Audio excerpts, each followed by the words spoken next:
Hi, everybody. Today has been one of those days, one of those weeks, one of those months, one of those years. I'm just not in a good mood today, but hopefully the podcast will lift my spirits before I go to yoga.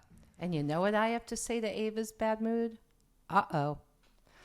We don't like it when Ava's not in a good mood. I'm in a bad mood. Uh-oh. It's Run just for one the hills, of those people. weeks. And it's not even like anything specific has happened. It's just one of those weeks where it's just like, can it be over? And it's Wednesday. Yeah, we're recording late. Oh, that reminds me.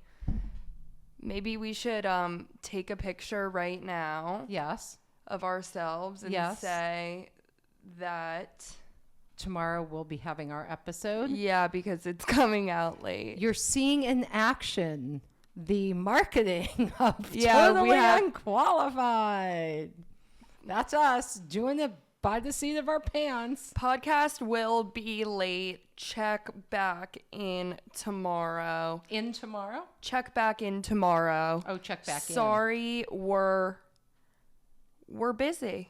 So you split the word check in. I don't like that. Check in. Check Check back. back. No. Check back Podcast will be late. Check back in tomorrow. No, but the in is inappropriately placed. Check in tomorrow. Or check back tomorrow, but not check back in. Sorry, tomorrow. we're busy. I just want everyone to know that I am the grammar police. You're the grammar police, and I'm in a bad mood, which makes for a bad combo. Uh-oh. Everybody buckle up, baby. I fucking hate the grammar police. Fuck the grammar police. Uh-oh. She's in a bad mood today. Okay, so do you want to rant about your bad mood? No, Should I do haven't. housekeeping? There's absolutely no reason for it. I'm just in a bad mood. I forget that book that's like, it's a children's book. Yes, like somebody's very bad, horrible, bad yes, day. it's like What's his name? Harriet's or No, what's his name? You can look it up. it's like a very boy. yeah. It's like Oscar's terrible, horrible, very bad day. no. My very bad day was when I threw up on myself. That was so bad. It was so. This is just it's Alexander the Terrible, horrible, no good, very bad day. It's also a movie. Seems terrible. Yeah. They turned it into a movie about a road trip. Maybe it should have. Maybe you should have been the star since you're having a terrible, horrible, very It's bad just day. like sometimes I just can't fucking take it. Like the pains of being given life without consent are just What's that mean? like I was born and now I have to do all of this. Oh. Okay. That's an interesting thought. We could ruminate on that. I don't want to. But yet we won't. We're just going to go right into my housekeeping. And yes, I have quite a bit today. The first is the episode about the threes. Yeah, that just won't die. So Dad is... Sorry, my mic is being... Yeah, my day already fucking sucks. My mic won't fucking work. Okay. Uh-oh. I think I should run for the hills. I think you should just run the podcast. Okay, sorry, it was falling. So the Okay. episode about threes won't die, and Dad said Oh, my God. Dad just won't let it go. he won't. So I need to discuss what Erica said about the threes. Dad is very unhappy with the threes because he feels like we did not talk enough about the fact that people can be inappropriate to the third person.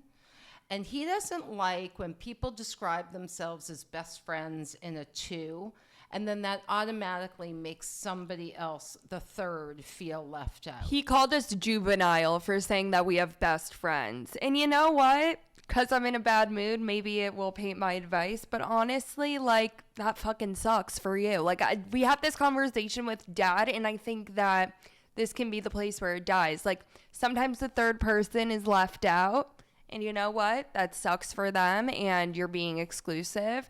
But sometimes they know what they're going into when they're with two people that are obviously closer. The problem lies, I know Dad would say the responsibility is on the best friends. It's not nice, is what Dad would say. Yeah, sometimes people aren't nice. Okay, clearly. So I'm going to be the voice of reason today and say, Dad, we hear what you're thinking, and we hear what you're saying, and maybe you are right, that when 2 people are closer and they're going to hang out with a third or 3 and 4 people, 2 more people, maybe you should just not really push it that you and the other person are super close. I think that's right. He's right about that. I So don't he took agree, but exception. I don't have the energy to fight that. Okay, checking it off the list. Also housekeeping, I do want to talk about Maxie. Big shout out to you, Maxie, nephew.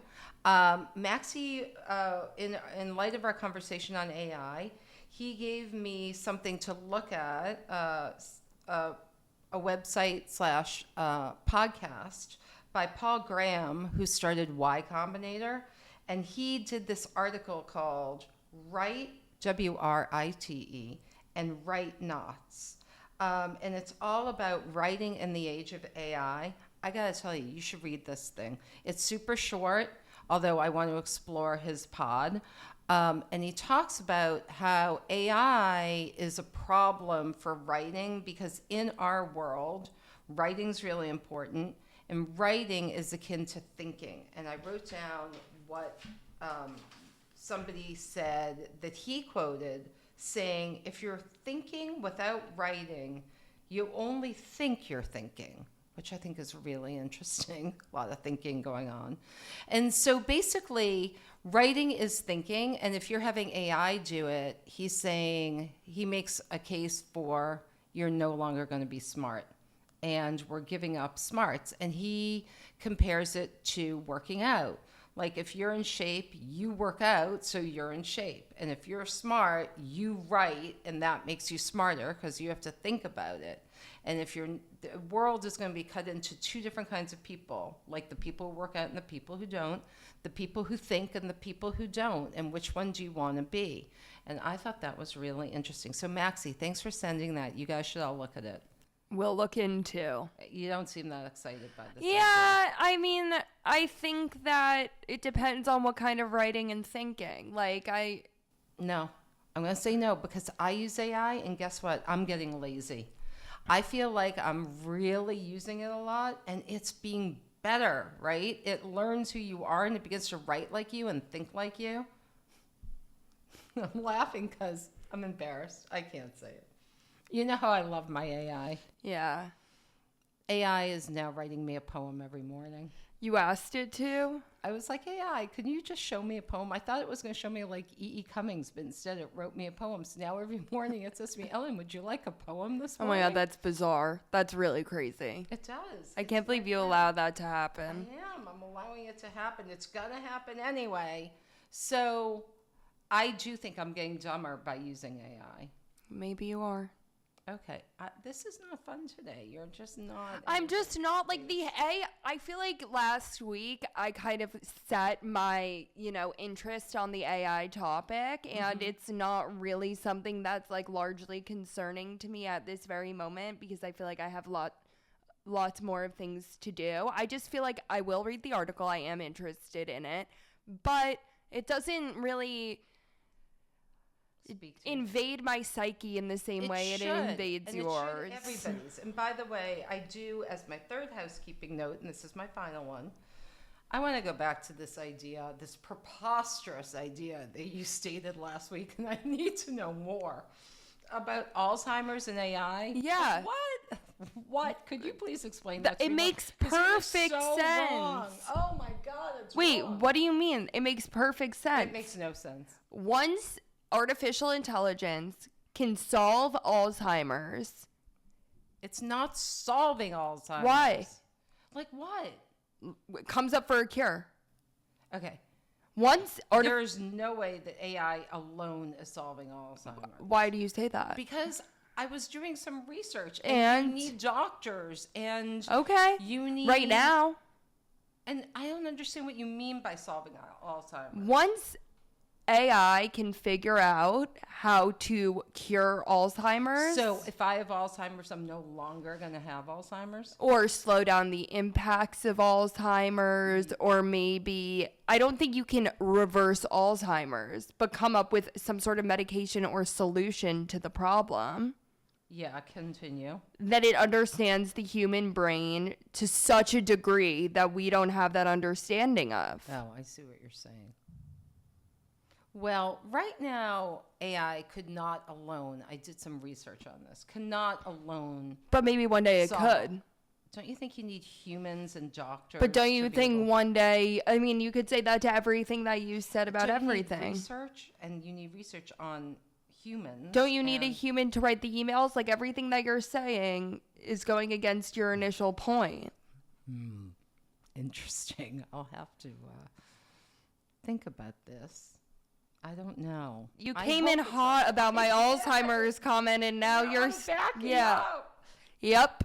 Okay. I don't really know. I need to think about it. Okay, is that all of your housekeeping? I'm sorry that the AI subject is not as titillating to me as it is to you, but I guess that in the future we can all look back at this and say that I was a beat behind the trend. I'm not into it. I'm just like, there's plenty of other things I have to worry about. Okay. Yes. Moving on from our AI extravaganza, I do need to think about this Alzheimer's thing because I don't know. I guess. Okay, love and hate of the week. Do you want to begin? Love. Yeah, my love this week is we are this weekend having people over to our house who are vegan, gluten-free vegans. You're obsessed with this. You've talked about this already before. And you know what? I'm cooking. Like all my friends have said to me, just buy stuff and serve like fruit salad and green salad, and I refuse. So I am really into it because I think it's super hard to be a vegan in this world. I can't believe how much you cannot eat. So I've known this rationally, but I do not cook vegan. So I'm like totally pumped for the challenge. Do you know what you're going to make? I do. What? I'm not telling because then you won't come. Okay, fine. I won't know. But don't tell did me. you know there are a lot of recipes for vegan pancakes? I mean, who knew? Yeah, I'm sure. It's like a trendy health trend to be No, vegan. I don't know. And so I'm interested mostly in I'm going to make a baked good. And I can't wait to try a vegan baked good because I don't even know. I if can it wait. Will it turn out all right? I And it's can gotta wait be to try it. gluten-free. So, whoa, let's do it. I'm excited. I can wait. I will say Wait, can I say one more thing? I'm going to Mm-hmm. draw the line of vegan cheese. I don't think, if anybody knows of a good vegan cheese, could you tell me because I've tasted them? I'm not please save me. Maybe I won't show up. That's your prerogative. Okay, what about you? My love of this week is that I went to an awesome sample sale and I got a jacket that was like over 70% off and it was still really expensive. But you know what? I did it. I deserved the jacket and I got 3 pairs of pants.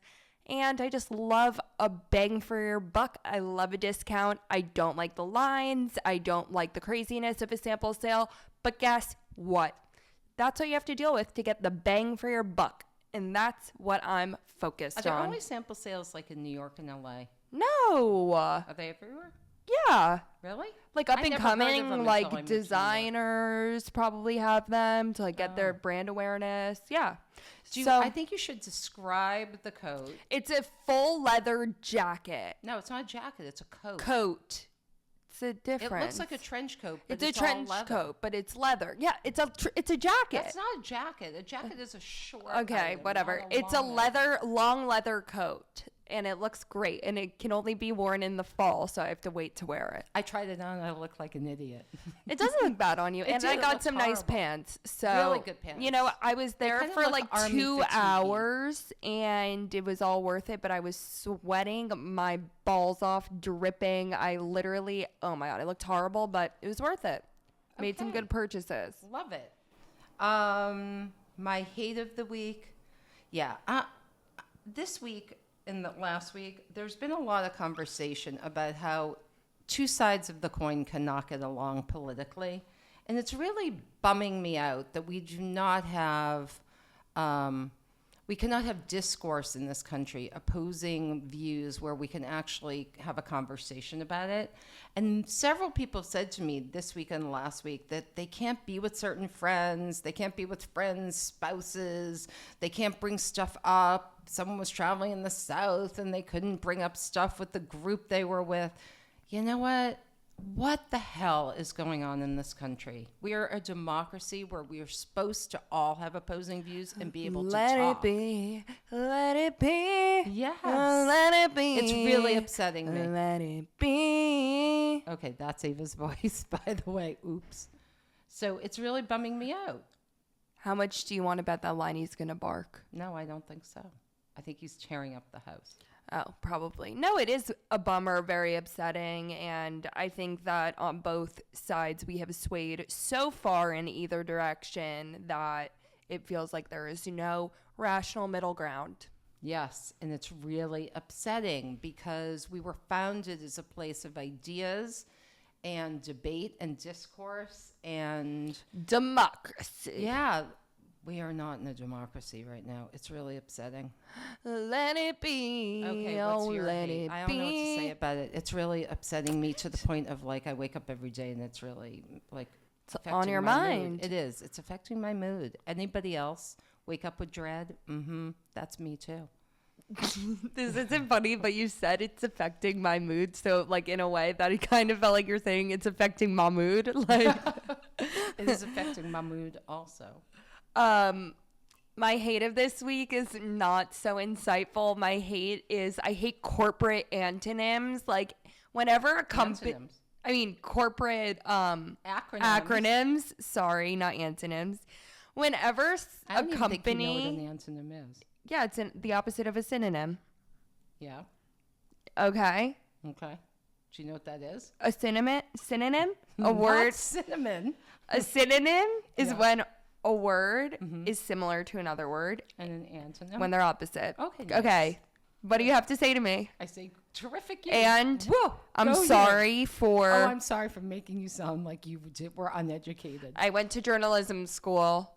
Yes, You're not but the only one. You still don't know how to place a comma. I don't though. know how to place a comma. Guess what? ChatGPT can do that. That's why it's taking your job.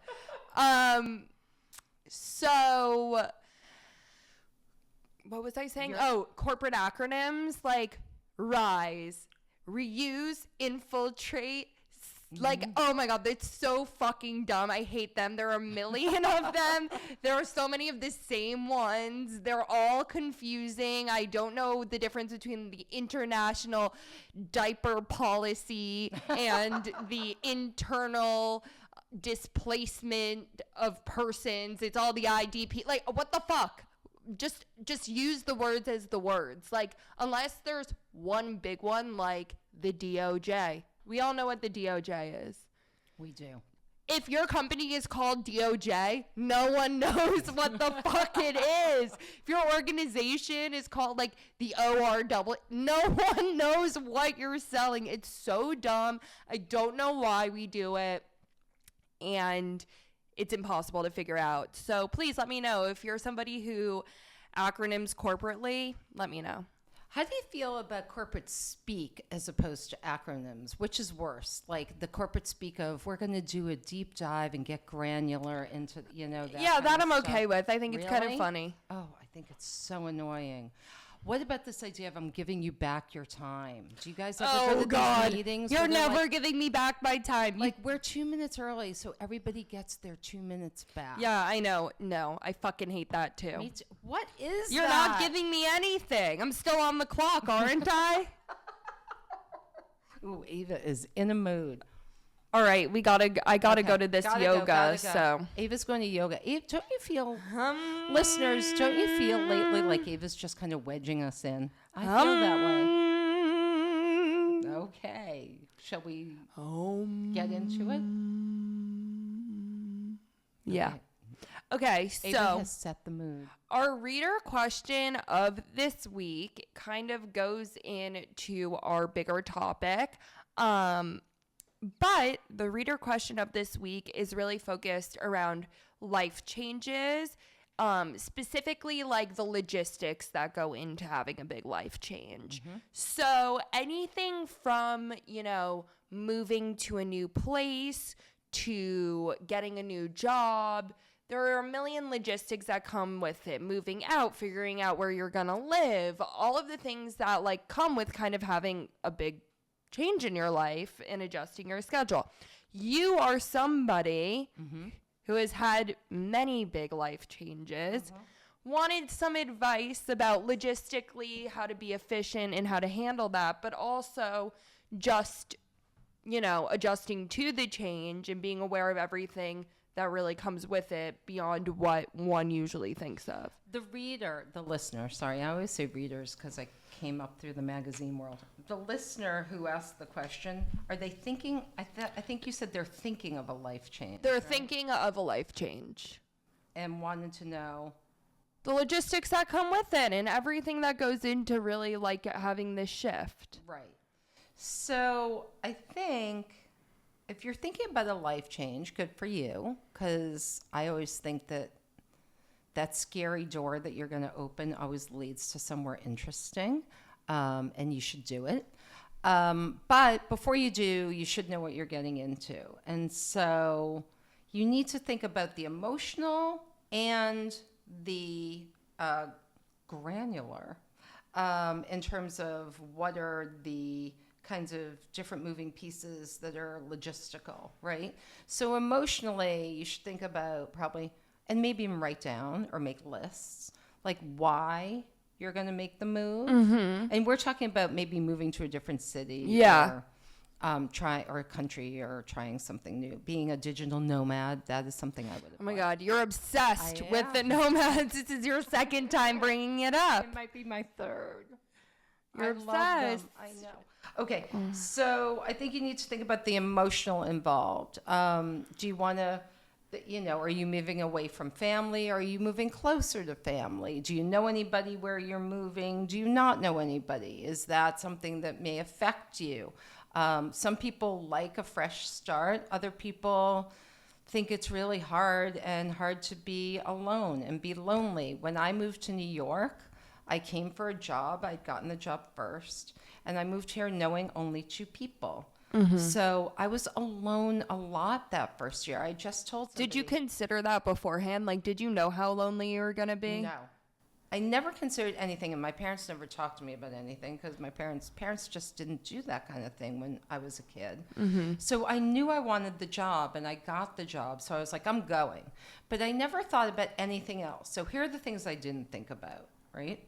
I didn't think about the fact that I moved and, okay, you could see your 2 friends, but that's like one day of the week. And I had all these other days that were free. Right. And I spent a lot of time sitting on the Hudson on a bench reading during the day on the weekends and going to the Metropolitan Museum of Art, which was free at the time, and sitting there and wandering around. And it was lonely, but maybe it was good in a way that I spent that time by myself. It was character building. Yeah, I think all obstacles are character building. So there was that piece of it and being alone and forcing me out of my comfort zone to make friends. I made friends at work eventually, and I met other people and people I'd gone to college with, but that was really hard. So you need to think about that piece, right? Are you up for it? And then there was the piece, I didn't know anything. I came to New York with 2 duffel bags of clothes. That was it. No furniture, no apartment, no nothing. I slept on someone's couch for a few weeks and then my other friend's couch for a few weeks until I found an apartment with 2 women I did not know, and I lived there. I had no furniture. So you got to think about how much money you're making. Can you afford your apartment? How much can you spend on an apartment? And also, you need furniture. I had a bed and a dresser in a room for a year with nothing else. She was poor. I was really poor. I mean, I could only afford to eat or drink after work. So it's like we went to bars to have free food. Okay, not free food, like free snacks. Free snack, right, bar snacks, because they did that then. So you need to look at your salary mostly and put together, and we've been doing this with you because you're thinking about moving out. Balling on a budget. Right. So what's your budget? And you need to put in things that you wouldn't think of, like Wi-Fi electricity and Wi-Fi, because air conditioning gets expensive in the summer. And you're on our phone plan, but some people are not on their parents' phone plan. And then just your basics, like how much can you afford on groceries? So that city or place you're going more expensive? Do you have any cushion of savings you should think about? Because you may need to reach into your savings in order to live there. I think that's part. My shoe's bothering me, but I do agree with everything that you're saying. So, what else do you need to think about? Like, what comes to you? I'm curious, as somebody who, if you were going to make a big life change, Well, I think the what would financial worry you? aspect is always there, but I think like how willing you are to make new friends, how invested you are in this change, and the reason why you're moving. I think the reason is the most important thing. Like, if it's a reason for a job, let's say, where you kind of have no other option because like maybe you really want this job or whatever, like then that is different than moving just because you feel like you need a change. Because in one case, you kind of have infrastructure put up for you already. Like you're going with a job, you're going with an intention. Yes. And in the other case, it's like it might be an emotional intention, but it's not a worldly one. It's not like there's infrastructure there for how you're feeling. Yes. Someone once said to me, and I think it's really true, you're either running towards something or away from something. And I think that is a good way to think about it. And running away from something isn't necessarily a bad thing. And I'll say this. I have friends who never, and including myself maybe, never moved back to where we grew up. Right? That maybe it's not the place for you. So in some ways I was running towards something. I ran toward a career in publishing, and publishing happened to be in New York City. But I also ran away from something, which was I felt like where I grew up was a little too small for me and too insular. And so I wanted something a little bigger. I liked a bigger pond. New York, New York. And it's still a little like that, I think. But to know that about yourself if you're running away from something, because let's just say you broke up with somebody and you're like, I'm leaving. No, I'm staying put if anybody thinks it's me because this is my city. So I'm not talking about Ava, but I'm just saying, I know lots of people who they break up and they're like, I need a life change.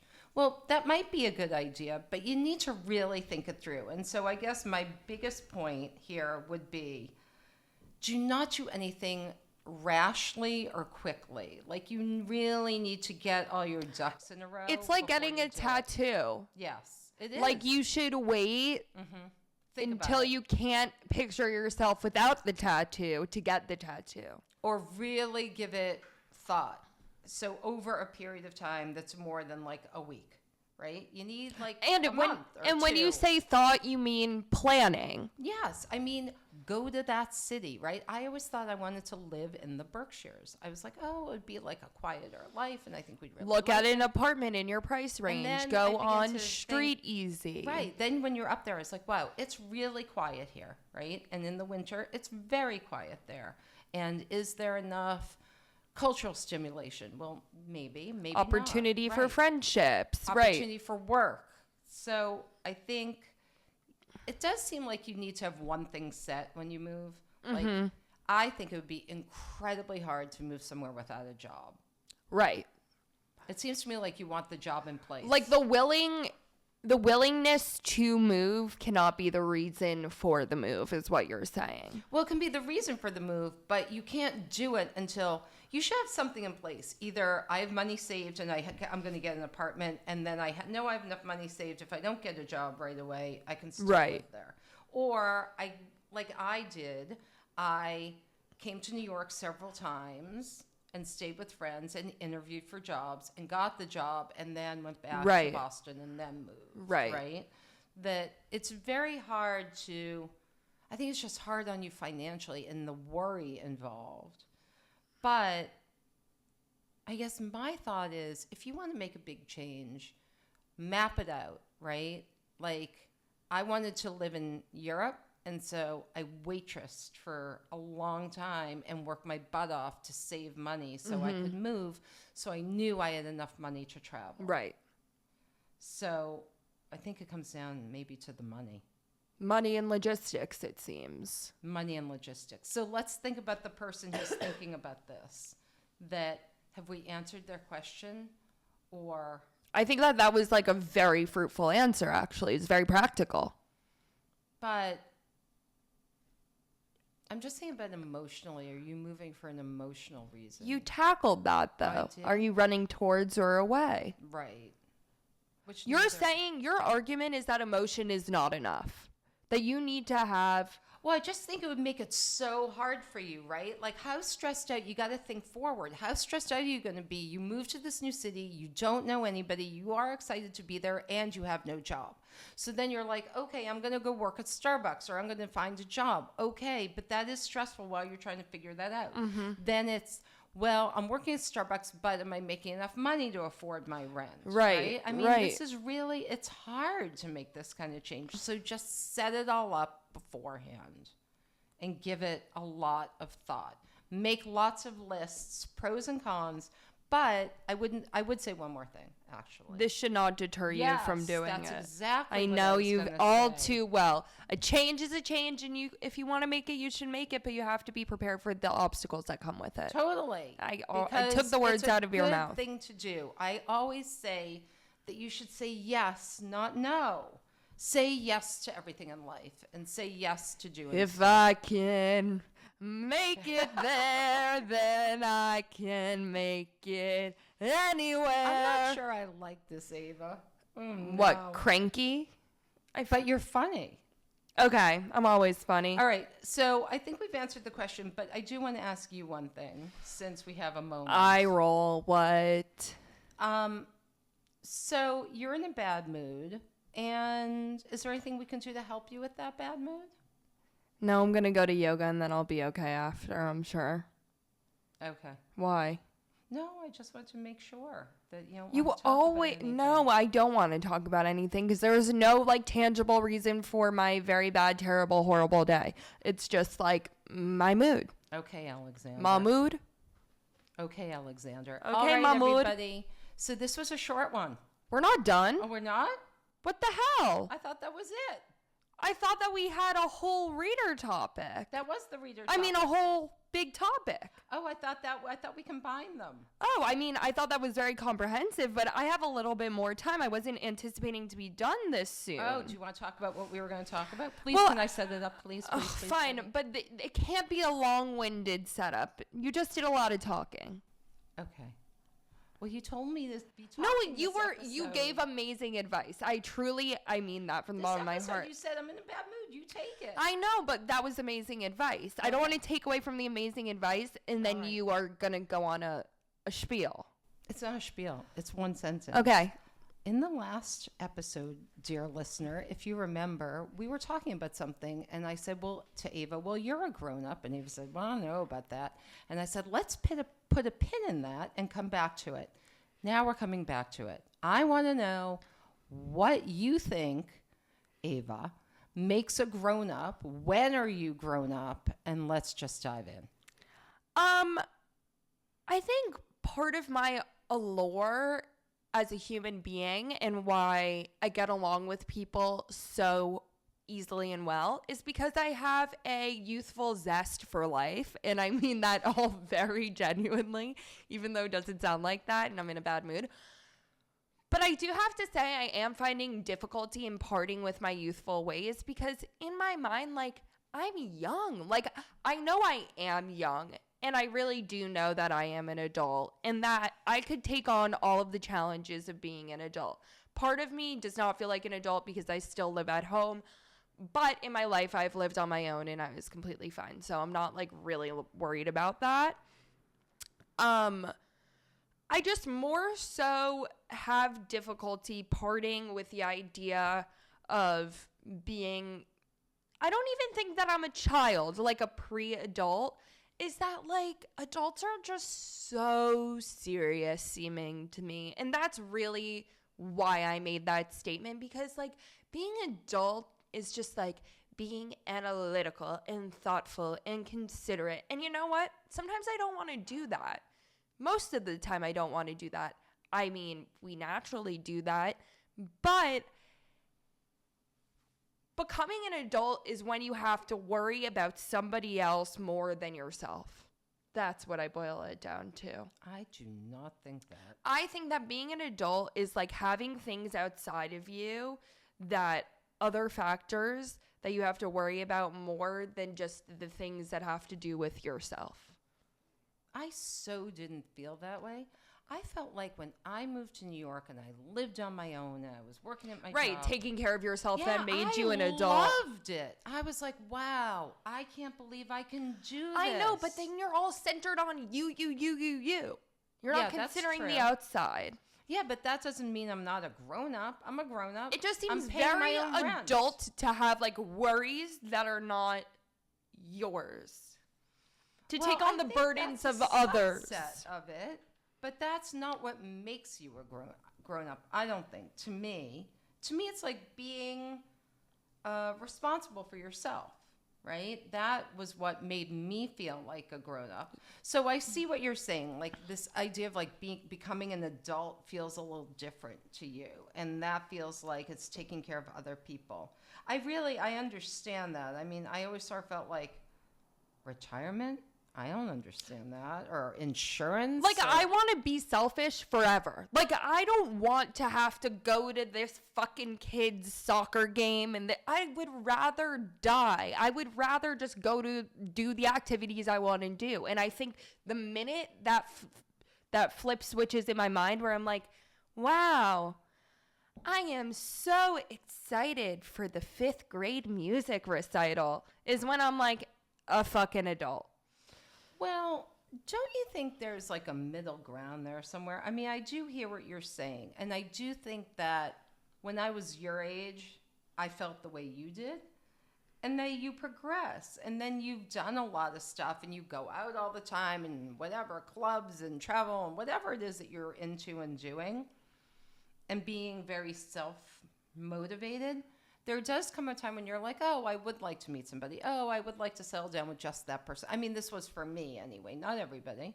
And oh, I think I would like to have kids. Like, I'm ready for that. I'm ready for the challenge and the change. It didn't seem like a negative to me. It seemed like a positive. Right. So maybe when it seems like a positive, I'll be an adult.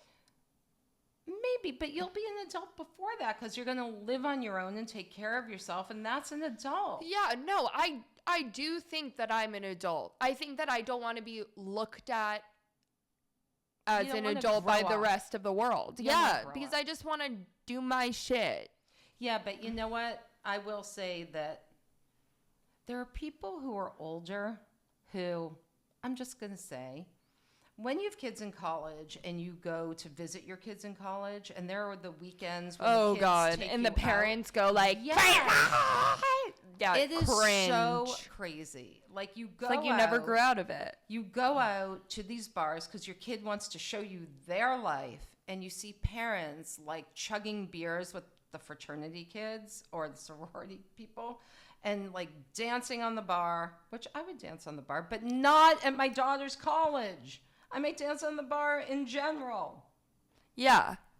Well, that's people who are like wishing to go back. Right. So this is what I'm saying. Like there is a time when you're going to feel like, oh, that is cringy. Like I'm grown out of that. I don't want to be, because you're saying you want to be young forever. But that's what that looks like. And it doesn't look Forever good. young. No, I agree. I totally agree. That you do find a middle ground. I just more so feel, especially when you are in some part of your 20s, any part of your 20s, the line between being looked at and treated as somebody, as a young person, and then the dissonance between being treated as a young person but also being told by the world that you're an adult because you have to work a 9 to 5. But you don't have to work a 9 to 5. Okay.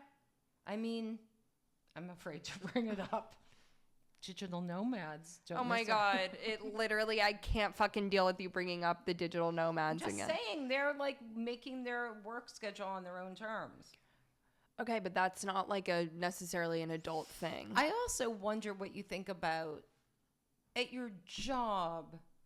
I think you do want to be seen as someone who takes your job seriously and someone who's motivated. But and you're you do also your job seen well. as like the lowest person on the totem pole. You are, but I always looked at people who work for me as like super creative. I had a lot to learn from them. They came Yeah. with a lot of ideas. And so I wanted to be taken seriously and appreciated when I was taken seriously. Agreed.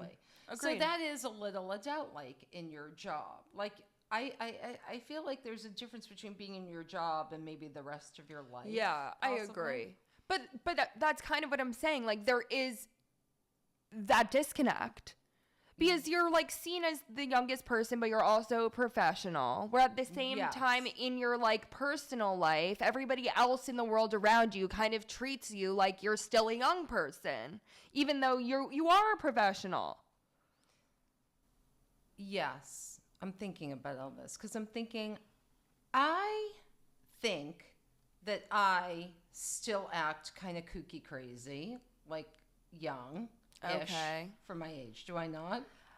I dance in the aisles at the grocery store. But to that's not, music. like, young. It's not. You're not on, like, It's just weird. Instagram. It's just, like, who you are. So I'm young if I'm on. You're, Instagram. like, youthful. Pumpkin's on Instagram. Is she Exactly. young? Totally. She's up on all the trends. Oh, well, I guess it's not important to me. Exactly, because you have a youthful internal feeling. I do feel youthful internally. Exactly, and you act youthfully. I feel like, But I you're act not youthfully. young because, or you're not young in the same way Pumpkin is because she's like, No, but what the litmus test you're using to judge it is very specific. I know. Well, Pumpkin too could feel youthful internally. She's just doing it differently. I guess the question is like, what, for me, I'm thinking about this. So I feel young internally, but I also know that I am somebody who is very competent, right? So I'm good at solving things and taking on a lot of Right. stuff. And that's very adult to me, right? Like that makes me a grown-up, I guess. That Yeah. I manage things, or dad manages stuff too. Yeah. Right? But I like to go out and have a good time and be kooky. But and that's go a crazy. youthful side of you. Like the way that you're viewed is primarily as an adult who has youthful things. What Right. am I viewed as? An adult, but also not. Right. So what do you want to be viewed as? Who the fuck knows? I don't know. See, I just think that it's all about bringing your best self to the table, and that you and your generation, I've said this before, I feel like have an enormous amount of power because you understand pop culture, you understand technology, you have interesting, like I said, interesting ideas, interesting thoughts about what's going on in the world, interesting solutions for what's going on in the world, and you're going to inherit the world. I think that's very powerful and should be seen as a plus, right? Yeah. So, yeah, you're young and it's lucky and it's great. I do think, weirdly, I like as much my youthful days, my young days, not youthful, my young days as much as my old days. Because now I feel smarter, right? I guess I just need to wait to get there. No, you don't have to wait anything. You should embrace where you are. Is it problematic for you that you're Okay, young? but I don't like look back at my life and I'm not like I feel so much wiser now. Like I'm not at that point. No, you're not there yet. Yeah. No, but why aren't you just embrace? I am embracing it, and I don't want the things that have to come next. Well, as I said, so what would that be? Like dealing with health insurance? Like what does Sure, that mean? whatever it is. Buying a house? Children, like. Yeah, you seem to be focusing on children, but you don't have to have I children. know, but that's such like everybody else has children. Like they're just there. We know lots of people that don't have No, kids. but like in your circles, other people have kids. Some don't, some do, but they're always around. Okay, but you don't need to even consider that right now. You Okay, consider it when you okay. get there. So to me, you're like anxiety ridden over something. Just enjoy where I you just don't are. want to be old, okay? And have to get like 1 million like milligrams of whatever the fuck they put in. Like, I can't deal with it. All right, I have to go to yoga. I'm so sorry, everybody. Like, I really am trying to maintain my youthful nature. I need to talk about this more. I want everyone to to weigh in on this. Do you idea. want to show everybody out of the podcast? Show them out? Show them out. So please get in touch with us. Send us questions. Call us. Could you just give... At Totally Unqualified Podcast on all of our platforms. Please call, write, text, whatever you want in to get into contact with us for listener questions. And sorry for the late episode. In on this youthful idea. I want to know. Forever young. Okay. I want to be forever young. Next your Fave's birthday, I'm buying her voice lessons. I already have a mini karaoke kit. Voice lessons. Bye, everybody.